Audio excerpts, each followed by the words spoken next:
ಮಳೆಗಾಲ ಬಂತು ಅಂದರೆ ಕಾಯಿಲೆಗಳು ಸರ್ದಿ ಶುರುವಾಗುತ್ತೆ ಅಲ್ವಾ.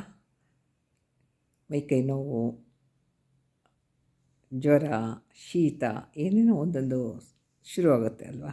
ಇದಕ್ಕೆಲ್ಲ ಒಂದೇ ಒಂದು ಒಳ್ಳೆ ರಾಮಬಾಣ ರೆಮಿಡಿ ಹೇಳ್ತೀನಿ, ಮಾಡ್ಕೊಳ್ಳಿ.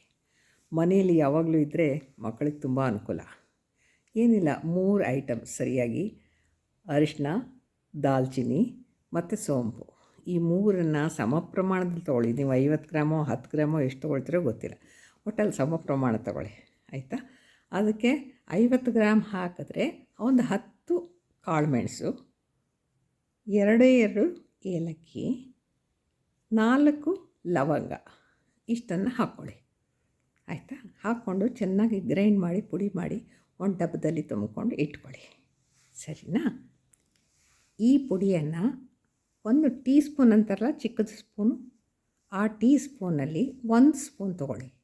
ಅದನ್ನು 1 ಲೋಟ ಹಾಲಿಟ್ಟು ಅದಕ್ಕೆ ಈ 1 ಟೀ ಸ್ಪೂನ್ ಪುಡಿಯನ್ನು ಹಾಕಿ ಚೆನ್ನಾಗಿ ಕುದಿಸಿ. ಬೈ ಚಾನ್ಸ್ ನಿಮ್ಮಲ್ಲಿ ಹಾಲು ಇರಲಿಲ್ಲ ಅಂದ್ಕೊಳ್ಳಿ, ಒಳ್ಳೆ ನೀರಿನಲ್ಲೇ ಕುದಿಸಿ, ಏನೂ ಪ್ರಾಬ್ಲಮ್ ಇಲ್ಲ.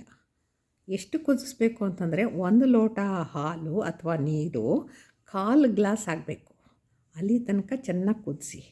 ಇದನ್ನು ಹೇಗೆ ತೊಗೋಬೇಕು ಗೊತ್ತಾ?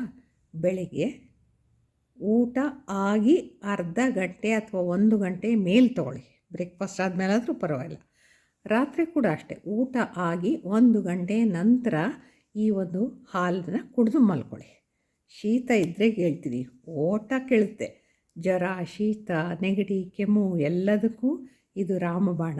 ಎಲ್ಲರ ಮನೆಯಲ್ಲಿ ಇರಬೇಕಾದಂಥ ಒಂದು ಪೌಡರು. ಇದನ್ನು ಮಾಡಿ ಇಟ್ಕೊಳ್ಳಿ, ಇದು ಔಷಧಿ. ಇದನ್ನು ಚೆನ್ನಾಗಿ ನೆನಪಿಟ್ಕೊಂಡು ಮಾಡಿಟ್ಕೊಳ್ಳಿ, ಸರಿನಾ.